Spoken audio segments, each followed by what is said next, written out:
No, I appreciate it, Chris. I want it out of here next week. I'm trying to get together an amendment for everybody. Anyway, I'm more asking about that. Just do a straight sub where you call all that.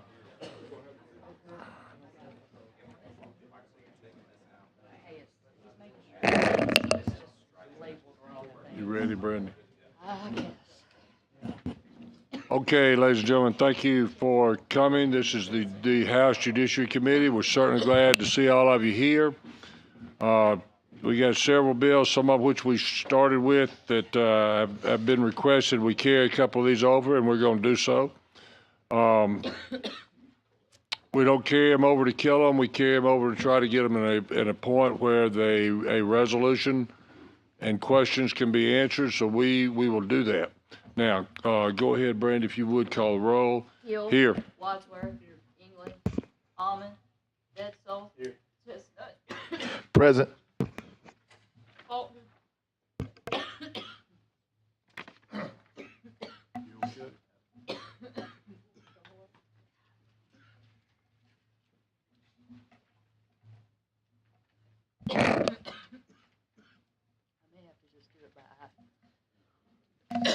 Give me, where'd you get to? Give me the roll. McClammy. Pettis. Robbins. Simpson. Standard. Starnes. Here. Tillman. Here. It appears to me we have a quorum. All right, so we'll get going.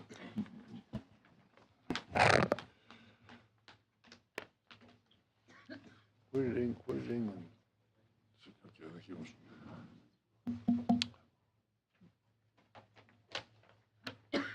Okay, we're going to carry over a couple of bills, folks. Representative England has asked that we carry 229 over. They're still working on some things. Representative Sales, likewise, there's a Class D bill that's just came out of Senate Judy, and I'd like to see that the two of these at least somewhat line up with one another. So with that, Representative Drummond, you ready on 319, ma'am? Good afternoon, Mr. Chair and committee.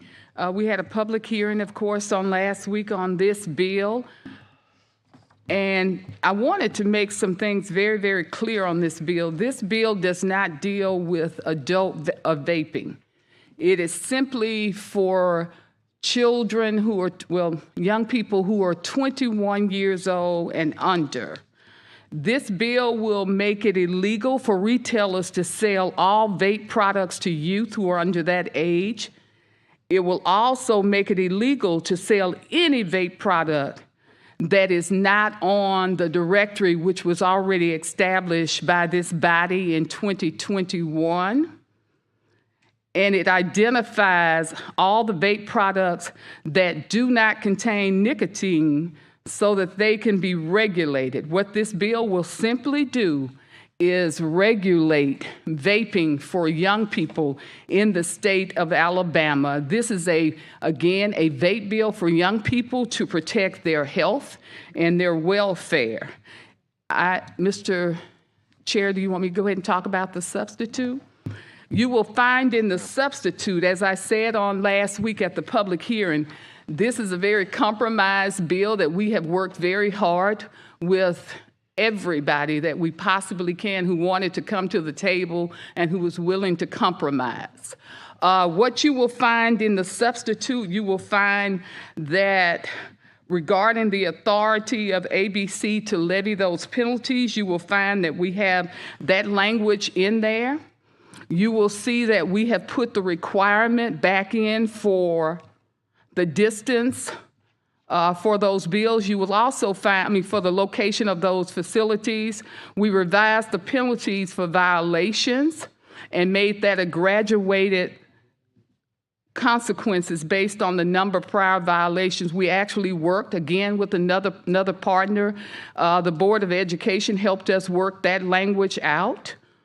You will also see that graduated language where we distributed the proceeds of that fine also in this bill into the substitute for the Board of Education to receive those monies from the penalties that will be levied for those that violate this law if passed. And then you will also see where we have specifically specified the enforcement and the compliance division of the board, ABC board.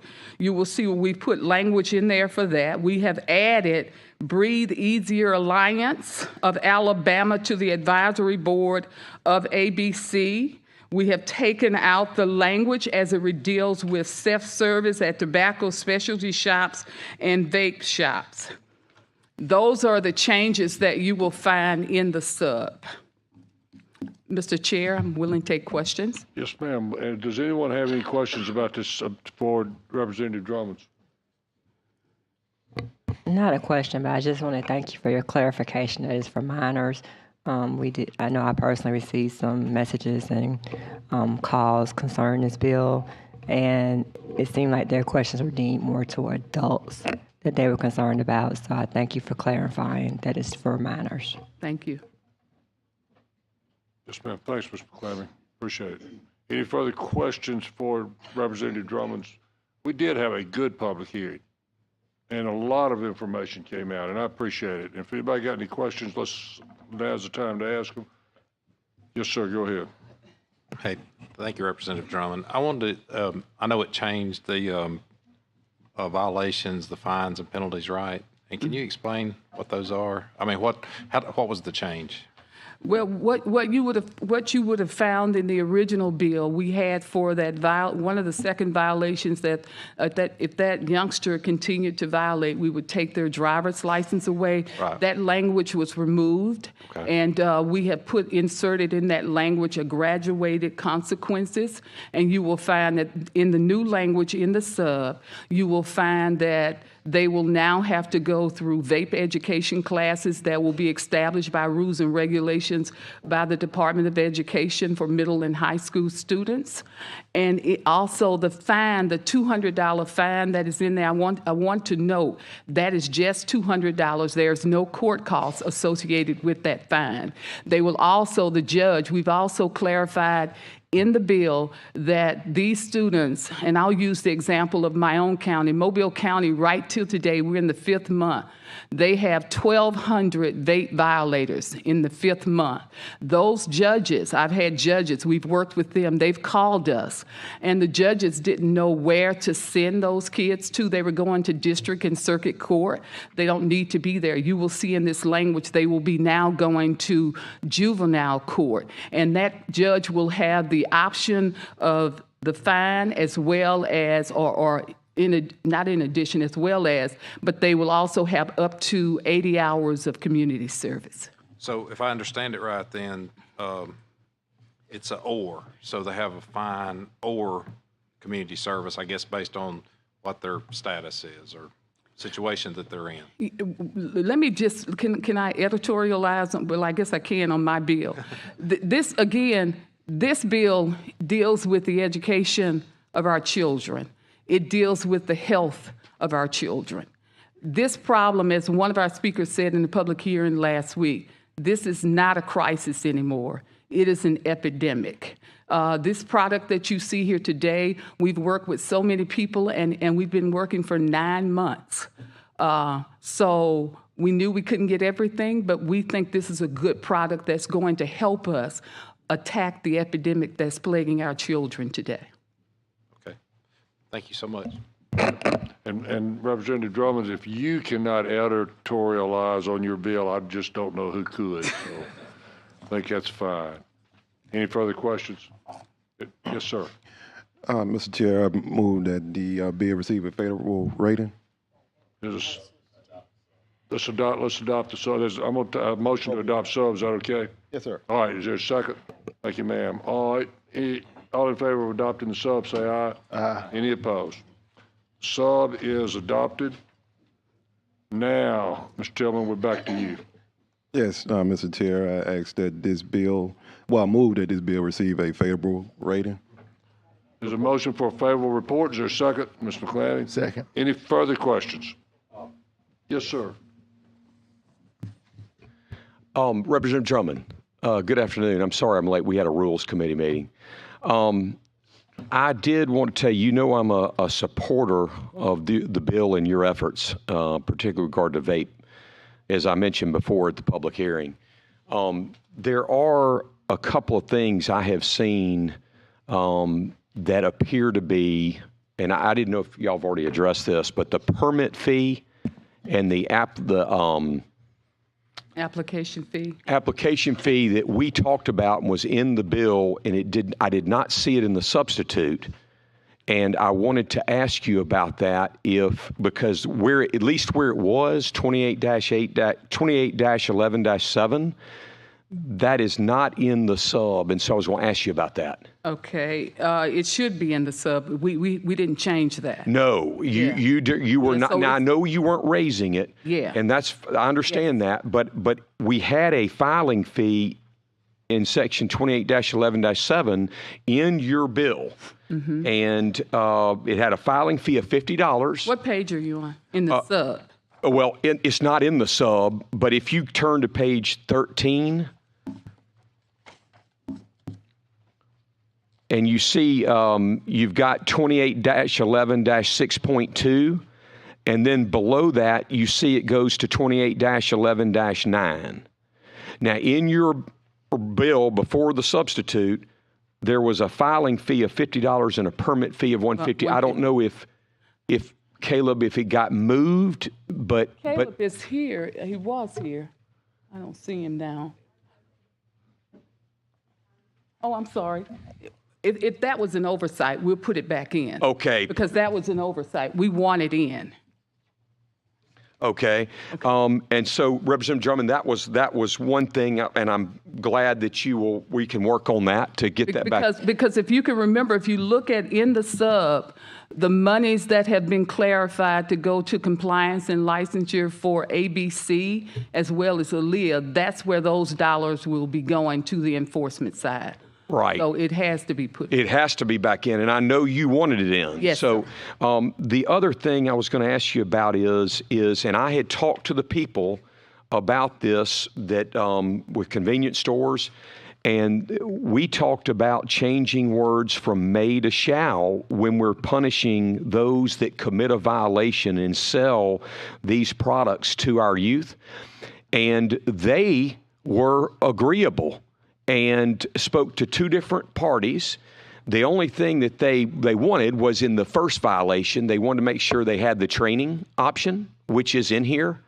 But they told me they were perfectly fine with changing may to shall on those second and third violations. Well, I am happy that they said that to you because as the sponsor of this piece of legislation, that has not been communicated with me or to me. Okay. And this bill does a whole lot that we didn't have in the state of Alabama. First, we will have not only that filing fee, but that permit fee. That's We're right. talking about 8,000 permits that will be going to the enforcement side. That's very important. And then the other side is all of the penalty money will be going to the Board of Education.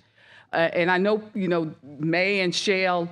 Representative Drummond, again, I told you we've communicated with all of these groups, and none of those groups have come to me and said anything about that. But if you pass this out of committee, I certainly, when it gets on the floor, we'll take care of it if that's their wishes. But again, this is something that's truly a piece of legislation that has been worked on very well and for a very long time. And I thank you, Representative Drummond, for your efforts. I know where your heart is on this and what you want to do with this. I want to help you with that and just want to make the bill stronger. And those are the two things that I have had the time. I've had very little time, frankly, I've been working on other bills, but those were two things I noticed that we talked about that I would like to get in the bill, and I look forward to working with you after today.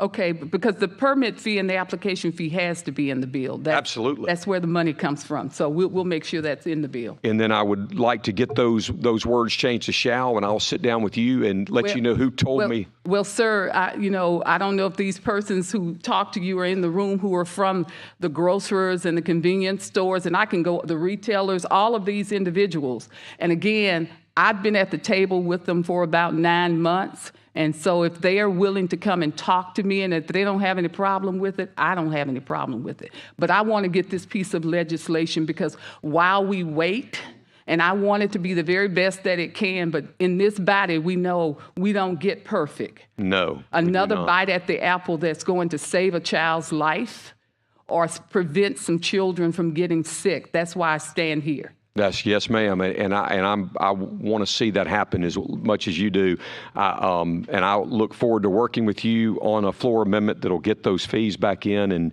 and these word changes. Thank you, sir. You okay with that, Representative Drummond? Yes, sir. Anything else? Mr. Stringer, did you have a question? Did you have? Okay, please.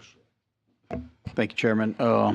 As you and I have spoken about this bill a lot, just trying to clarify and get everything, like you said, you want to make it the best you can be, but are any of the health organizations supporting this bill? I have no idea, sir. Have you reached out to any of them? I've talked to a number of the health organizations, nor has any of the health organizations did anything to safeguard the welfare and the health of our children. All right, As I said, I have been working with every organization that came to me. Yep. And as a matter of fact, Representative Faulkner brought some of the interest from some health organizations, which is now in the bill. Okay, and then the other was, what was the final penalty for the children that get caught with It's a graduated penalty. It's not a final penalty. What's the? It's a graduated penalty that will allow some of the children to go through vaping classes, both the child and the parent.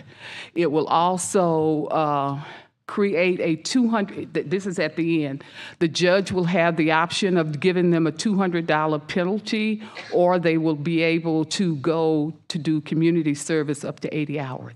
Can he do the 200 penalty at the beginning, or is it? No. Okay. No, we give them a chance. Thank you. All right, seeing nothing further, all in favor, ma'am, do you have a question? One question. Yes, ma'am. We know that a lot of times it seems as if part of this has like the payments for the kids to pay for offenses, but I do notice that it has the or for community service. Are there any penalties that would be provided to the parents on this? No. Okay.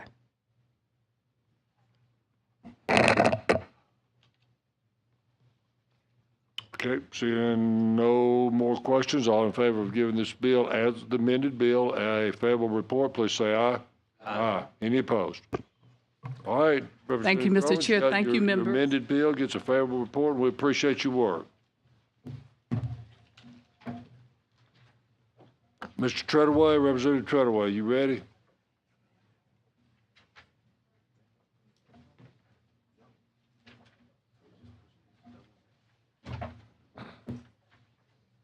Do you hear anything from Treadaway?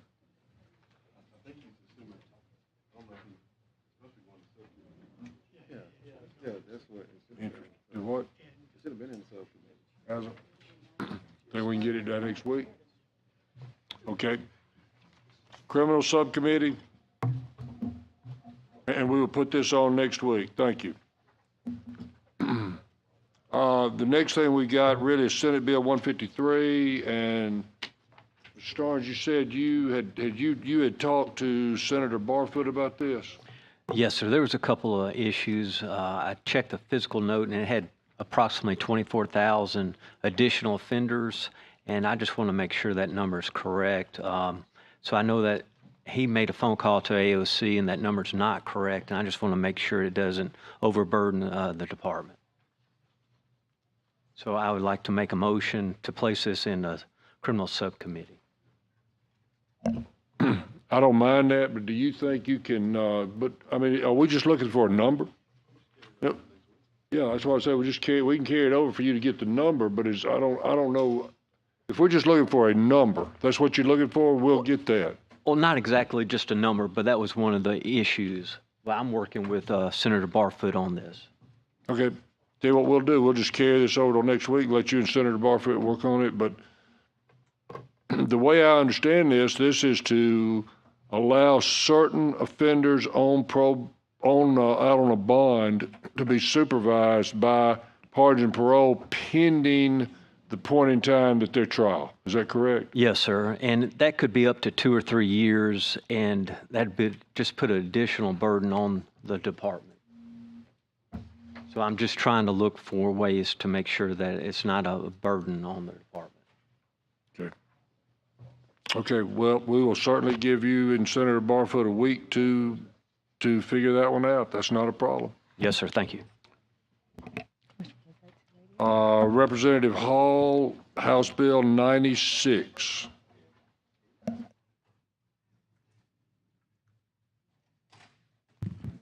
Thank you, Mr. Speaker and members, for this opportunity. Many of you new members would not be familiar with this, but last year you passed this bill. Senator Linda Coleman may have had this bill, and so I'm bringing it back in the House. It's the same bill that came out of committee, and I hope those of you that are new to this committee, when I finish my explanation of what the bill does, would also give this bill a favorable report. So this is House Bill 96. It would eliminate the application requirement and the eligibility, certificate of eligibility that require the Board of Pardons and Parole to determine whether an individual may have his or her rights to vote restored and by reason of their conviction. So that's generally, it would also allow an indigent individual, one who could not pay his or her fees, a right to have their rights restored if they paid all of their fines and restitution and it's in compliance with the approved payment plan that they may be provided as terms of making their payment to court. And I will entertain any questions. Any questions? Are there any questions for Ms. Hall? Well, what you got? Okay. For clarification, y'all got it. It says amendment to SB 121, but it's actually the amendment to HB 96. Thank you. And I think Representative Chestnut may have that. Yes, and I'd like to go through the amendment if you don't mind. Sure. Okay. We will replace line number 98 on page number 4. Right now it says that subsection B says the circuit clerk of the court in which any outstanding fines, court cost fees, or restitution are owed shall apply payments in the following order of priority. 1, to any restitution owed on a disqualifying case, and line number 98, number 2 will be replaced to say, to any fines, court costs, or fees owed on a disqualifying case. And then lines 101 and 102 would be stricken.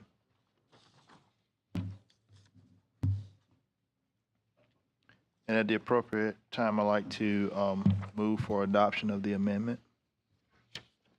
Okay, the amendment's offered. Is there a second? Second. Are there any questions on the amendment? Seeing none, all in favor of adopting this amendment, please say aye. Aye. Any opposed? Okay, it's adopted. Subsequently, I'd like to move for a favorable report. Okay. Second. Sure. Okay, there's been a request for a roll call vote, which we will certainly honor.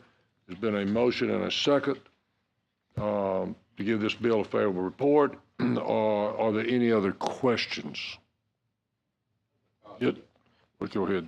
Okay, thank you. Ms. Hall, I want to understand, okay, how's it handled now, and then what will this do? You know, what's the difference, and I know there's a procedure now. So presently, many of the individuals do not even look at the process as what we are trying to put in place to make it easier for them to get their right. Many things. One thing, we have a number of individuals who are out and have served their time, and whatever the charges were, they have a right to vote, and they don't know that.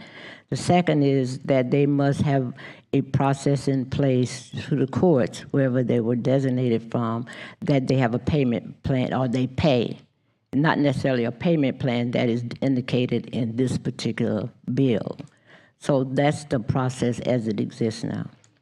Okay, so there's a process now, and then this changes that.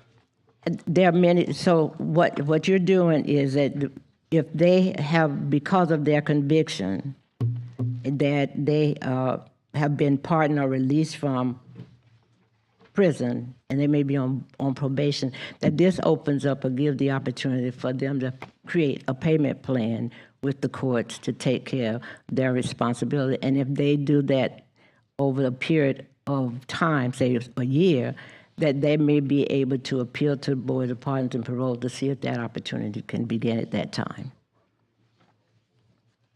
Okay, thank you.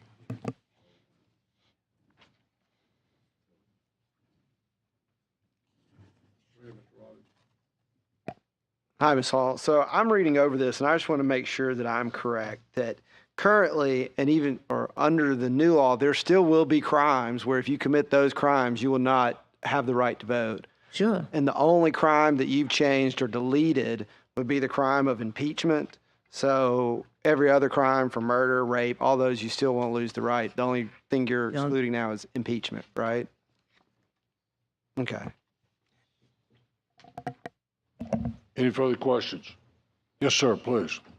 And just to piggyback off what Representative Robbins was asking, and so the only other change here is currently there requires an application from the individual. This law would simply do away with the application, and it would be more of an automatic process?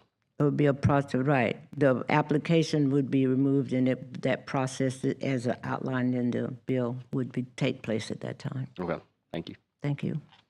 Ms. Hall, I guess mine is sort of, I'm fine with that. I have a practical question. What triggers, in other words, if this is something that the board or the Bureau of Pardons and Paroles is supposed to do, what triggers them to know that they should do it? And I guess I'm looking at page 4, probably about 109, because you say if they've lost their right to vote, then the board is to The board shall conduct a review to determine if the individual is completed. And I guess my question is to the board. To the board, what triggers them to make that review? I'm okay with them doing the review. I'm just saying, how do they know to do the review? How does the board know to do the review? Yes, ma'am. The individual, when that individual who has lost his or her right to vote, they would make application or would seek that. But I also think that if they're out on pardons and parole, they have the pardons and parole or the review board has a responsibility to also know that as well, right? Okay. Yes, sir, Mr. Wadsworth. Ms. Hall, if in this bill, if they get out of jail, they pay their fines, they don't have to do anything to apply to vote. Is that correct? If they've done what? If they get out of jail and they pay their fines, they don't have to make an application to be able to vote. Is that correct? No, but they have to follow whatever the process is with their board of registrar, depending on the number of years, their names may be removed from. And many times their names are on a list that, they're as an infrequent voter. But they don't have to take any action No. to say, hey, I want to vote and get back in. Is that correct? Only what I found as we deal with individuals who've had the experience of being in prison, many times they don't know that they can. And their names are on the list, And so you are able to provide that information and then have them to update their application. If you're just a regular individual that has not committed any crimes, Right. they have to go through the process of making an application Exactly. to vote. But Right. if you're in prison and have committed a crime and you've completed everything, that they don't have to do anything. They're automatically basically reinstated to vote. If their names have not been removed from the list. And even if it has been, your statement is correct, but eventually there's a process by which the Secretary of State uses that if you have not voted over a period of certain time, then they remove you from the voting list. But if they don't, if they want to vote, how does the board know they want to vote? That's a person, that individual then would be responsible for that process of indicating that they are interested in voting and going through that application process or making sure that that's known to the board. So if I got it right, and that makes sense what you just said to me. If your name has been removed, then it is incumbent upon you to go to your local Board of Registrars and see that your name is back on. Of course. Okay. That's okay. Mr. Starnes, did you have any questions? Yes, sir, I do. My only concern about this bill is additionally, making applications, just simply giving your name and address and the case number that you're currently being supervised on, or any other cases that makes you ineligible for voting. And it gives you 30 days to give an investigation, which some offenders have multiple cases outside the jurisdiction of their being supervised. They'll have an additional case, say, in Montgomery, and have an additional case in Elmore County or another location. And my concern is that they'll be released on probation and think they automatically have the right to vote when actually they don't, because they have another case they did not pay on that case or has, an outstanding fee. So who makes that responsible for that investigation? I will tell you from working in the community and working with individuals, I don't see that nor hear that or get that attitude, and they may have a state or a federal case against them, that person is not aware. They are not aware sometimes that they can vote. That what you find most of the time that they think once they've committed a crime, they can't vote. So in terms of the application, if that's what you're asking, if they have not voted in a period of time, their names are not on the list, then they would have to reapply. But am I misunderstanding? No, what I'm simply saying is that the probation officer, their procedure is to say, hey, you're off probation, you have the right to vote, but you need to apply. Sure. And then that triggers that officer to do an investigation. And I'm just concerned that there'll be other cases that they're not aware of and that they owe monies to. So who would do the investigation to make sure that those monies are paid in full? You're probably a lot more aware of that than I am. I can't tell you. I mean, someone in this body here can answer his question. So if you've got a disqualifying charge and you're on probation as a result of that disqualifying charge, the probation officer in question is the one that's going to marshal your fines and court costs and complete the report to make sure that you've actually paid your fines and court costs so they can then issue your certificate so you can vote.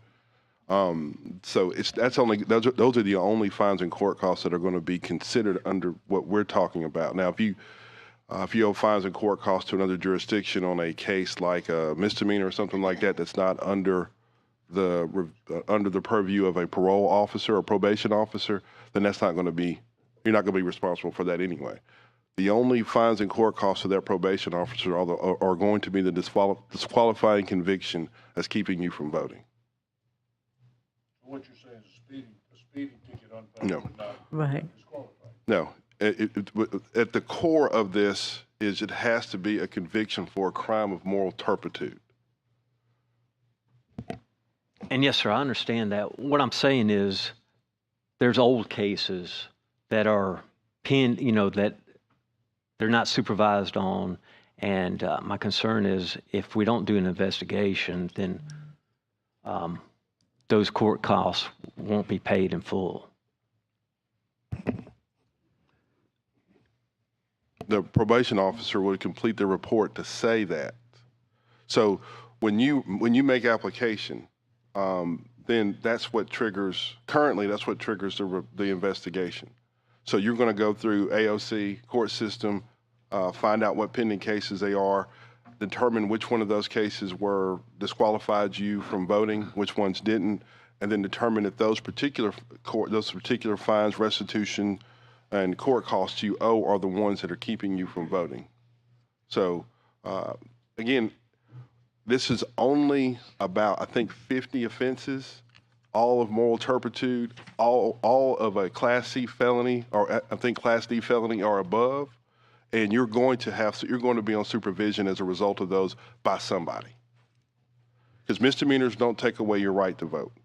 Only crimes of moral turpitude, which are that have to be a Class D felony or above, which would require some sort of supervision, especially on your fines and court costs. Mr. Robbins, did you have a question or a comment, either one? I did have a question, I guess a comment. So earlier, Ms. Hall, and I think that was the question that people were asking, was that all you have to do is, you go down to your local elector to get registered to vote. And I guess I just had a question on some of the wording here, because if you look at page 11, line 289, it says these rights may be restored through the Board of Pardons and Paroles. So the way I read that is the board may restore your rights. So, and it says that upon completion of 152236.1, and that's what we've been discussing so far. But the way that reads is that you still have to go through the parole board to get your rights restored, and then they may decide to give you your rights back. So I don't know if that sentence changes a lot of the effect of the bill, because you still would have to have some sort of application process or something if you've got to go through pardons and paroles, and then they would still have the discretion by using that word may. They could still say, well, we don't have to restore your rights based upon this, is my interpretation. And I just don't know if that's, I don't know. I just kind of wanted to bring that to your attention and see if that was an issue y'all had discussed, or if I'm reading that incorrectly. Line 289 on page 11.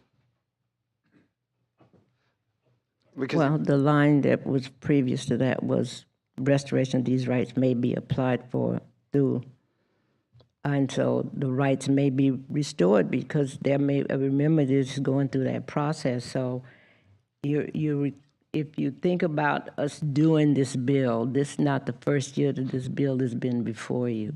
And in doing this bill, the challenge is getting all the individuals that are concerned about this bill to have an input. And I would say that's probably one of those terms that's there, trying to come with a decent bill. But I'm also, I guess my question to you is, what are you requesting? What are you asking? Or what do you see or feel or hear? I'm not sure, really. I just don't know if basically by saying that these rights are restored through the Board of Pardons and Paroles, would that still require some sort of triggering effect that you have to have something from the board to take to your local registrar's office to say, I've gotten my rights restored? And then would they still have the discretion to say, well, we decided not to because it's not a shall, it's a may restore those rights? But if you go down to Section E, lines 293, the Board of Pardons and Parole shall provide a signed document after, to the county boards of registrar to indicate that person, what the position of that person is. And if you continue to read that. Shall provide that. See, that was already the law, though, right? I don't know. Maybe say shall. I mean, that's what I'm thinking. Or Representative Hall. Would you like, yeah.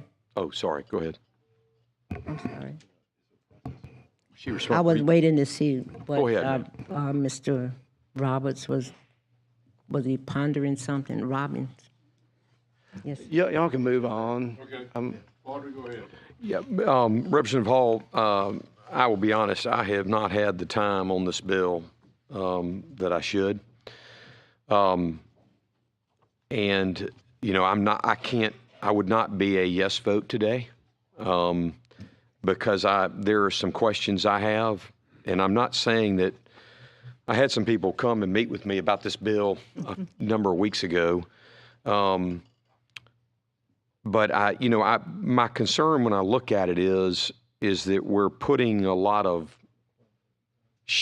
this will happen, this will occur. Starting off on page 3, it was that they had an individual, a person could apply to the Board of Pardons and Paroles for a certificate of eligibility. And now it says an individual who's lost that right shall have it restored if, and then it lists the criteria for that being restored. Instead of them going to apply to have their vote restored, we're saying, well, it shall be restored, and it's going to be, as I read on page 4, the board shall restore an individual's right to vote if he's met that criteria. And Judge was asking you about, well, when does that happen? And it looks like that's on the board now. Hey, you meet these criteria, board, and then you tell them they have the right. Instead of a person who's lost their right applying, saying, I want my right to vote back. And so I don't know that I'm, Chris was talking about how it's a limited group of people. And, I don't know that I would be opposed to that. But my lack of time on being able to look at this, and then these kind of concerning parts of this, to me, putting all the onus on the board you got to make these determinations, you got to see if they did this, and then instead of on the individual.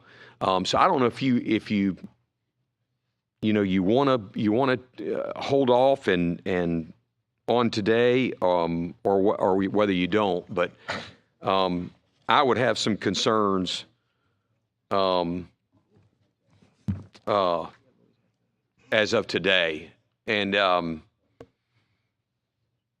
if you can, can you kind of walk me through? What are you trying to accomplish through this? What's the change in procedure that you're wanting to change? And why? So why I want those individuals. One, I'll start at the why. Those individuals who've served their time and who've created an opportunity, who've been given an opportunity to pay restitution and fees, to give them the opportunity to vote. Okay. Well, yes, but and so the process yes, it does. That's what the bill does. It eliminates the application process. It does eliminate that. And it allowed those individuals, even though in eliminating under the boards of pardons and parole, to, if they have to pay fees or fines, then it provides an opportunity for that to happen.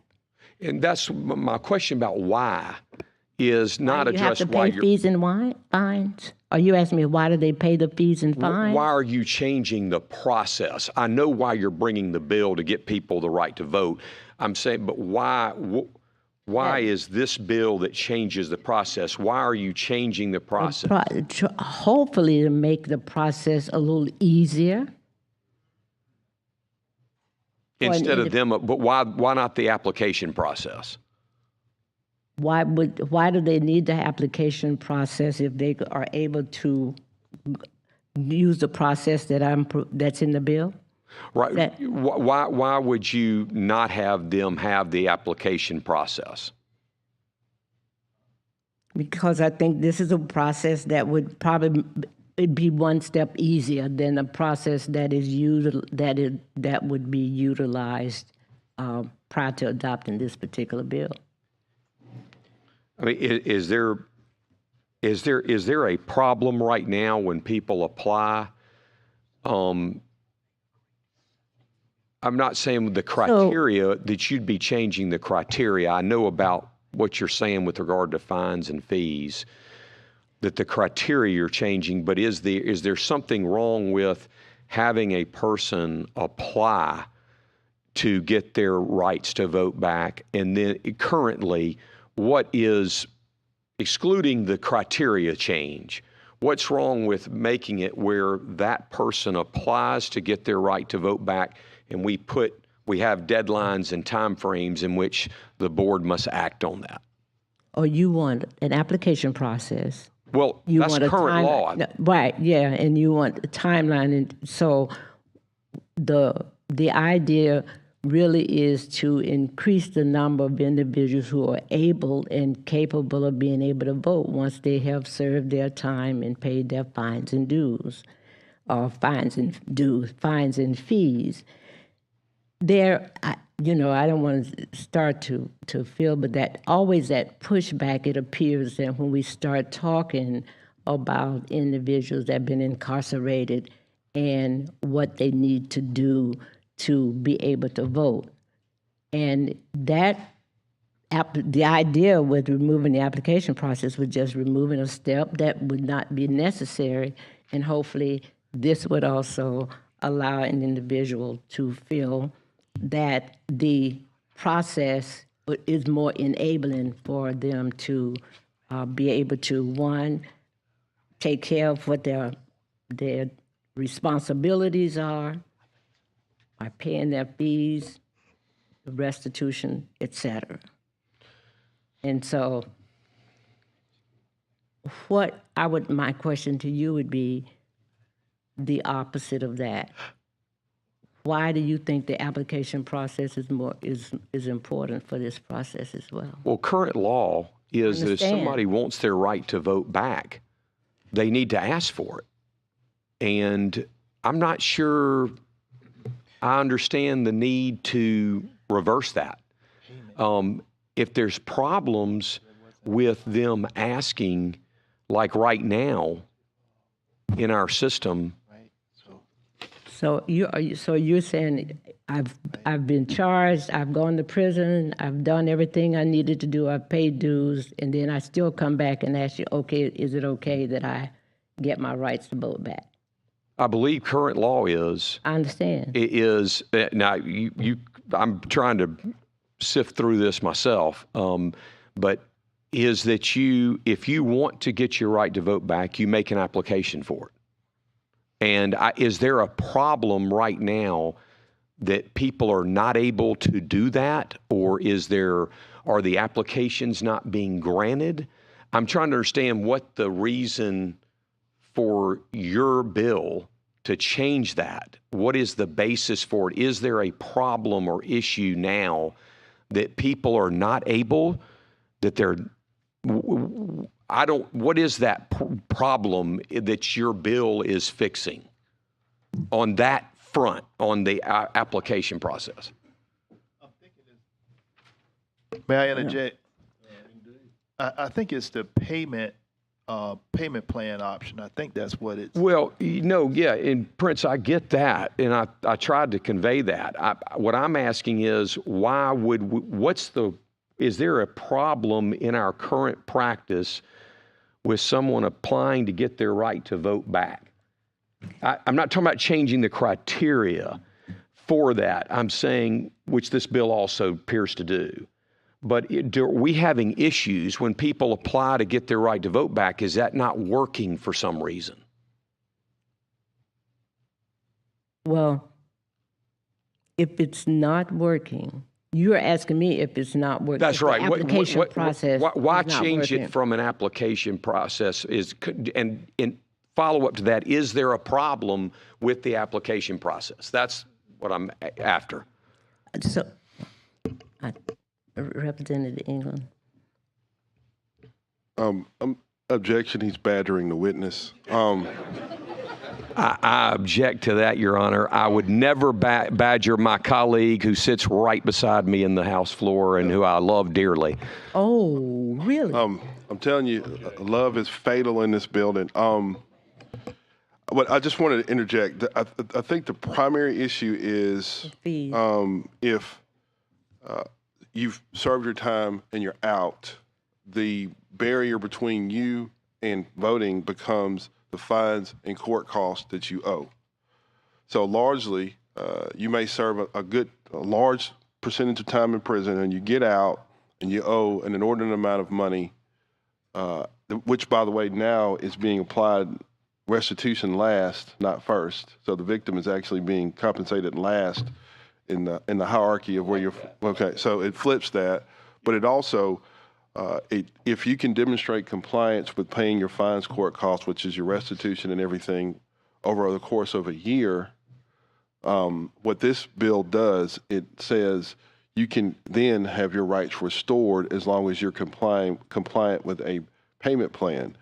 Now, ultimately, the only way you're going to find out that you don't have your right to vote is to go try to vote. Most people, that's how most people find out.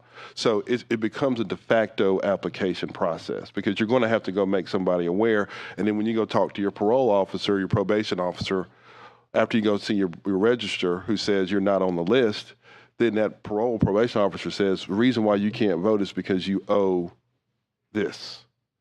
So to automate the process is because it just makes it easier once somebody notifies the court or somebody notifies probation or parole officer that I'm trying to vote, then you don't have to go through the process of making an application because they've already got the information there. But I mean, again, I'm not disputing what you're saying. I think what the process you're talking about makes sense. But at the same time, it's trying to remove an arbitrary barrier between somebody voting and learning about what it takes to vote. I think that there's two things going on here, and please tell me if I'm wrong. Currently, in order to get your voting rights restored, you have to have fully paid off your fines, court costs, and completed your payment process. This one would allow for a payment plan to be in place if you've done that. No. Okay, you don't have to fully pay it off? What you do now is if you owe fines and costs, right, and it's related to a disqualifying state case, you can actually go make application to the Pardons and Parole Board to get relieved of some of those. Okay, so there is a method to change the payment. In the process, the burden that your bill would do to change the current law would take the burden off of the individual, where the individual would have to go through the process of getting approved and getting their rights back. Now, under this bill, under your bill, it would put that burden on the state to have to go through and fill out the forms, complete the investigation, complete the process, and go through this. So it's a shifting of the process. It's no longer on the individual to get their rights back. It is on the boards of pardons and paroles. Wait, not necessarily. Well, because once you make application, they have to complete the report, so they do it anyway. But this automatically triggers it as soon as they get through. Tell me if I'm wrong on this. On page 4, when an individual has lost his right to vote by reason of conviction in state or federal court in any case except those listed, has met one of the criteria set forth in the subdivision, the Board of Pardons and Paroles shall conduct a review to determine if the individual has complied with the criteria set forth in the subdivision. An assigned officer of the board shall verify through court records of the board and records of the Department of Corrections that the applicant has met the criteria set out within 14 calendar days of review. So it's no longer on, lack of a better term, it's no longer on the individual to go gather the proper paperwork, gather the proof that they've met the steps. They don't have to jump through steps. Now the steps are being assigned to the Board of Pardons and Paroles. The state has the responsibility to jump through those steps and do what needs to be done, and they have 14 calendar days to do it, and that's on everyone.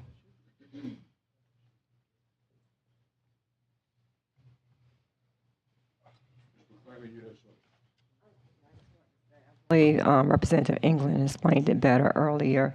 I just wanted to add that when you asked the question about those who may be affected, what's the problem now?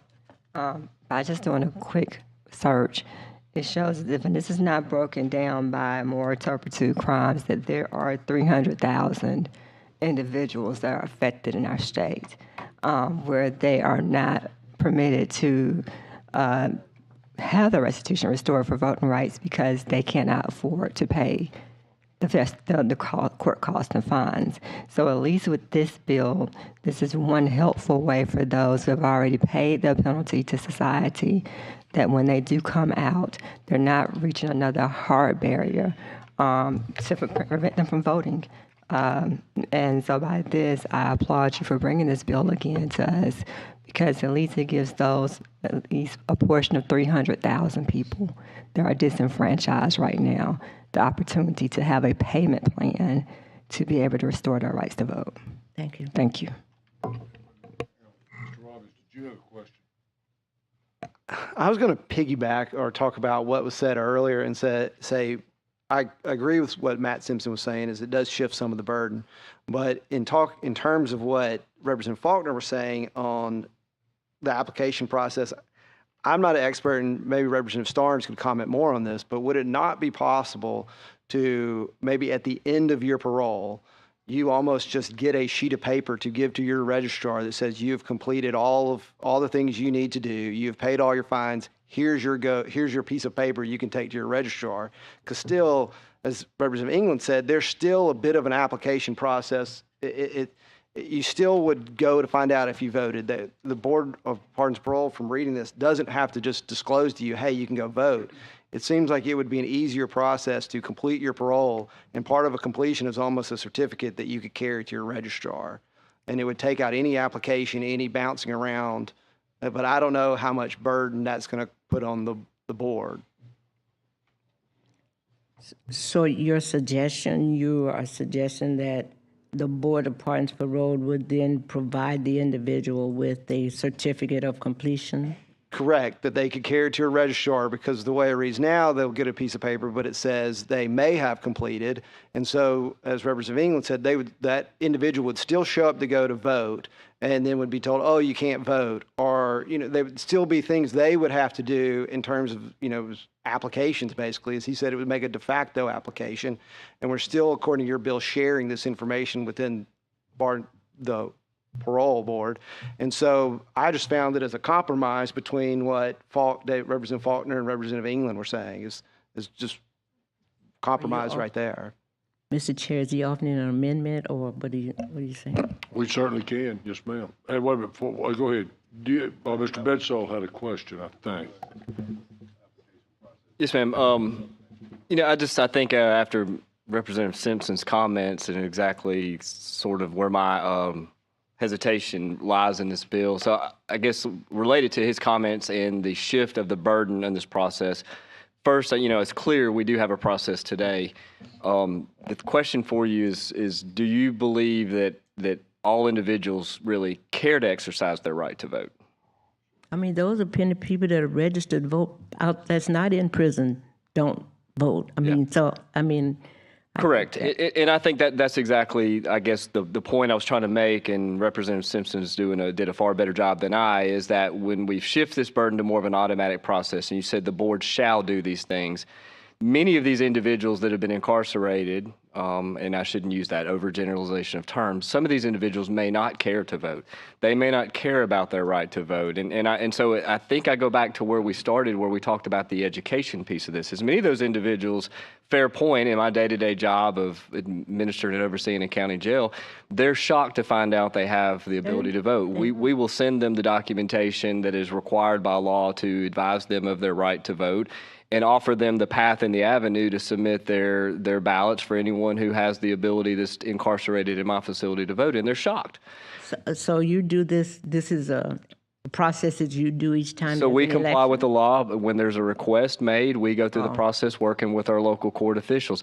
And so, but the point is that many of them don't. And so to your point on that, I think that we're going through and talking a lot about a change in a process here, predominantly to go from an application to an automatic process, but almost feel like we should be doing an education process so that these individuals realize when they get out of incarceration that there is a process and an avenue that, as far as I know, works, that they can apply for their rights to be restored and navigate that process. Because I think there needs to be a trigger, because as we've already pointed out, that many citizens in our own state that are not incarcerated do not exercise their right to vote. So it seems there would be a burden on the system to do this for everyone, and knowing that these individuals may or may not take advantage of it. And so simply, I just wanted to be able to communicate my concerns with what we're presenting here today. I understand that, and I find that, you know, I mean, you could talk to any agency head here, and they probably feel like that they're burdened with things that we require them to do. So, but I also, you know, I take this personally in terms of individuals having the right to vote and the commitment for doing this, that some of those burdens I think we should take on. And I understand and respect your opinion. Sure. Thank you. Thank you. Mr. England? Yeah, kind of get a feel what's going on here. But, and, you know, I think just based upon the conversation, that there is a place to compromise. I believe, because the spirit of the bill is one thing, and I don't want to, like some of the nuts and bolts of the discussion where we're talking about an application process to, you know, to undermine what we're trying to accomplish with this legislation. So if it's amenable, why don't we, you know, require an application process? And that will be what triggers the review. Because I don't necessarily believe that, you know, if we don't want an automated process and somebody, again, applies for it, they're obviously telling you that I want to vote, right? So if there were an amendment created for the bill to reinstate or create some application process, would you be against that? No. So if I got it right, Mr. England, you're saying an application process that if certain criteria were met would be in fact granted. There would be no discretion. Yeah, I mean, just based upon what it says here now, shall. Yeah. That's what. Criminal subcommittee? Oh my God. Jesus. To get that, let Representative England come up with that? Well, why not just carry over to next week and, you know, it's. I don't think we're talking about something that's complicated here, folks. I think what we're talking about doing is a mechanism by which it is triggered. Right. But not a mechanism by which there is an ability to deny. We're saying triggered. That's right. And if it is in fact met, the criteria met, then it is approved. That sounds pretty reasonable to me, Ms. Hall. Are you okay with that? Yes, I am. All right, let's work on how we're going to do the application, and it can be pretty simple, but that and then that it falls up under the tenets of this bill, which is an automatic reinstate. Yeah, what we'll do, we'll pull what the application process looks like now and try to put it in this legislation and see if we can make it work. Okay. Thank you. We'll do it, and you've already got it amended, Ms. Hall. So next week we will take up your bill as amended, looking for the next amendment for this application process. Okay. Thank you. No, ma'am. Thank you for your time. Thank you. And Mr. Wadsworth, if I understand 190, you want to carry you think you are almost at a point where you've got this one worked out. Well, got a text from the ACCA that they're good with a compromise substitute. Okay. But we don't have that before them today. And so we're able to carry it over till next week, and we'll have the substitute before the body next week. That'll be great. Mr. Robbins, you want to do 328? Yes, Judge.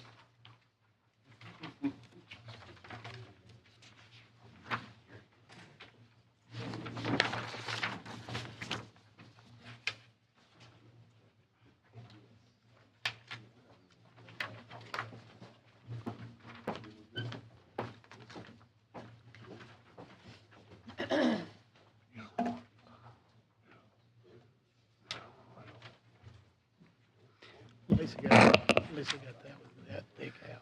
Chairman and members of the committee, this bill is concerning recording judgments. So it's recording an order of a bill to quiet title action.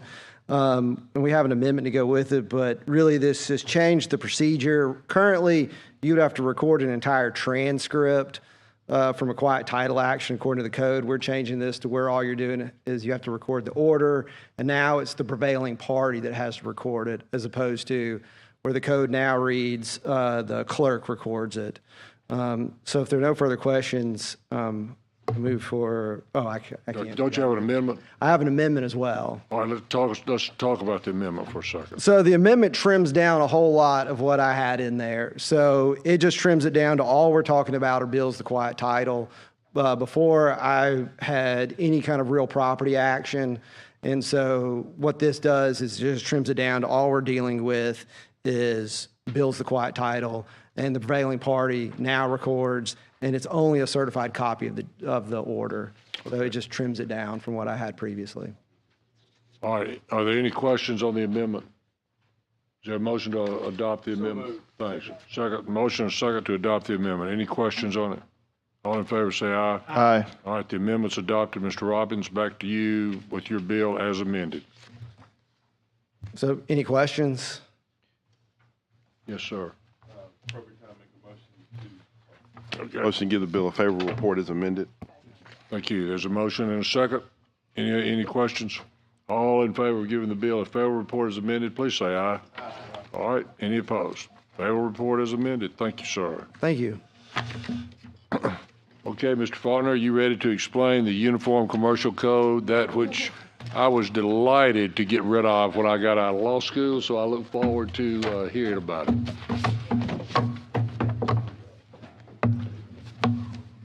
All right. Thank you, Mr. Chairman and members. The Alabama Law Institute has spent quite a bit of time, a number of lawyers in the state that do this type of work. Drafting, we had 350 commercial transaction specialists to incorporate these new concepts into upgrading our law. It represents a nationwide effort, though, at a technological upgrade of the Uniform Commercial Code. And this is critical since for decades the UCC has provided reliable, safe, and uniform rules for commercial transactions for both intrastate and interstate commercial transactions. Particularly in interstate transactions, a uniform procedure is critical to avoid forum shopping and keeping our state a viable place to resolve any dispute. And digital assets are particularly typical for transactions that cross state lines. Also, transaction costs overall will be minimized through widespread uniformity. Further, the bill adds in Article 12 to deal with the intangible nature of digital assets. An example would be where physical possession may be a requirement of a holder of chattel paper for perfection. But how do you physically hold a digital document? So it specifically applies the tried and true Article 9 perfection of a security interest that I'm sure y'all all are aware of, and its priority system using digital asset concepts. What this bill does not do, it does not allow electronic money, digital currency to be considered a controllable electronic record, or regulate the use of the controllable electronic record, only makes rules for their use, alter the law of tangible money transmitters, and nor does it revise anti-laundering rules. I do have an amendment, Mr. Chairman. By all means, I'm particularly interested in the anti-laundering Yes. aspect. All right. Since there's probably about a half a dozen lawyers in the state of Alabama that understand the UCC, this probably helps me. Yes. So you have an amendment in front of you, and this was just called to our attention that, we don't believe the bill allows this, but it was just making it clear. It adds a new definition, adds a term to an existing definition, and also moves the effective date to July 1st, 2024. For the effective date, I believe. Is there a motion to adopt the amendment? So moved. Thank you. Is there a second? Are there any questions on this? All in favor of adopting the amendment, say aye. Mr. Faulkner, back to you as amended. I assume that you have now made a motion to give your bill a favorable report as amended. As amended, yes. Right, hang on. Is there a second before we get in? Is there a second for that? Second. All right, now questions. Mr. Simpson, you had a question. Representative Faulkner, on page 125 at line 3484. Okay. He's got to be messing with you, David. Okay, good. That's very helpful, Mr. Chairman. Thank you. All right, Mr. Wadsworth, did you have a question? Yeah, Representative Faulkner, does the bill change anything with respect to perfecting a security interest in any types of personal property that are like chattels or cars, boats, any personal property generally other than electronic? No, sir. Okay. Okay, there's a motion to give the bill a favorable report as amended. Are there any other questions? All in favor say aye. Aye. Any opposed? Thanks, Mr. Faulkner. Thank you, Thank you, Mr. Chairman. Thank you, members. Representative Allman, you want to talk about firearms prohibited?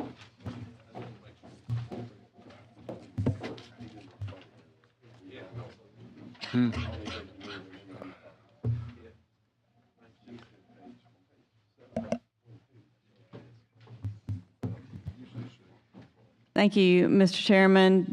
This is HB 392. It is a bill about gun possessions, but really gun possession, but it really is a law enforcement and crime bill. It was the brainchild of my district attorney, Hayes Webb, who's here, along with the Lee County District Attorney, Jessica Venturi. Can't pronounce that. And they're here representing the District Attorneys Association. We really worked on this bill to make it as simple as possible. I want to tell you a little bit about Hayes. He is a district attorney for Tuscaloosa County. He's a former Marine. He is a lifetime card-carrying member of the NRA. He is a big gun owner and big gun guy, so he understands guns. He also is, in law enforcement and certainly is interested in law and order. So he brought this because he sees a problem out in the field with our local and state law enforcement. Currently, under federal law, if you have been convicted, and this say currently since the 1950s, it's long-standing law, if you've been convicted of a felony offense, you do not have the right to possess a gun. There are a litany of other reasons that you don't have a right to possess a gun, and they are listed in your summary or your synopsis here. We're focusing on the felony portion, okay? So whether you live in Alabama or California or wherever, if you've been convicted of a felony offense, you do not have the right to possess a gun. Alabama's law on this particular subject says that if you've been convicted of a crime of violence, you do not have the right to possess a gun. There are some felony offenses that are not considered crimes of violence. So we have what I call a gap here in Alabama of the ability to enforce federal law in Alabama. Now, let me be real clear. Just because you might fall in that gap, you do not have the ability to possess a gun in Alabama still. Okay, so we're not changing anything with anybody's possession rights. Currently, as you all know, we passed permitless carry last year, and we created a prohibited persons database. So when someone is pulled over and stopped and they are in possession of a gun and they have committed a felony offense, whether it's a crime of violence or not, they are in our prohibited persons database. The problem is, so they are not allowed to possess that gun. The problem is that our local and state law enforcement, without working alongside federal officials or federal law enforcement, cannot make an arrest of that person. And so again, there's a gap here that we are trying to fix so that local and state law enforcement can make the proper arrest. We worked with NRA on this bill. They preferred that we just simply adopt the federal language, and that is what this bill does. It's very simple and straightforward. Adopts the federal law as of January 1st, 2022. Any questions? I do. I assume that you are, go ahead, Mr. Wadsworth. Yeah, under federal law, you cannot possess a firearm if you've been convicted of a felony, a fugitive from justice, unlawful user, or addicted to any controlled substance, person has been adjudicated as having a mental illness or committed to mental institution. Person, and then further on down, the person has been discharged for armed services for dishonorable conditions, and the person has a domestic restraining order on them. They're under federal law. They're not they cannot have a firearm. Correct? That's correct. Now, does your bill just limit it to people who have been convicted of a felony? No. Or does it include all those? It includes all of those. We are not making any changes to that. Okay. And actually, Alabama law includes almost all of those as well. But only thing what this bill does is change the that number 1 to Alabama law to match that number 1 right there. Does federal law have a Class D felony like Alabama does? I don't know what federal law has, but the way that felonies work broadly for those of you who are not aware, is they don't even have to be called felonies. Really, it goes by potential terms of imprisonment. So if it's a sentence that can be over 1 year, then that is what we have here as a felony. I don't know what the classifications are in the federal system, anything else. I don't know. But so that's actually what the point is, that it would have to be an offense that somebody could have been sentenced to over a year in prison for the commission of that thing. Okay. So, and if I may also, because I'm standing up here now, I just want to be clear. We are members of the District Attorneys Association. We are not at odds or separate from, but we're also not on behalf of them. This is something being done. I think we have their support, but I just want to say I'm not speaking on behalf of them. I don't want that to be misunderstood. Thank you, sir. Yeah, I was just going to reiterate, we adopted a number of those federal restrictions a few years ago. And this bill specifically closes the gap that was created because we don't have, some of the offenses you'd have to be a federal agent to make the arrest on. So once we adopted the state law, that means that a local law enforcement can enforce it, can make the arrest. Similar to sort of what we did on those pill mills, isn't it? Yeah. It was only federal that can do it, and we adopted that so that our state folks could do that same enforcement. Yeah. I thought. That's the way I read it. So, good bill. Looking forward to voting for it. And we brought our district attorney here, so I don't have a choice now. He's here. Yes, sir. So, Representative Allman, I just want to be clear. You're not changing the law in Alabama in that people do not have, the federal law applies here. So it's not like like you said, you're not doing anything, restricting any differently. That federal law applies here. You're just making Alabama law say exactly the way federal law states it. Is that, I just want to make sure I'm clear on that. That's 100% correct. And there's yes. no argument that the federal law doesn't apply in Alabama, correct? Correct. Right, okay. Thank you. Simpson. Two things. First thing is, based on Representative England's comment, can you clear your calendar every Wednesday at 1:30 p.m. while we're in session? And second, Mr. Chairman, at the appropriate time, I move for a favorable report. Second. All right. Any other comments or questions? All in favor say aye. Aye. Any opposed? Thank you, ma'am. Appreciate it. Thank you, Mr. Chairman. Thank you, committee. By the way, I think we have subpoena power here, so you may be here every. Thank you for your time.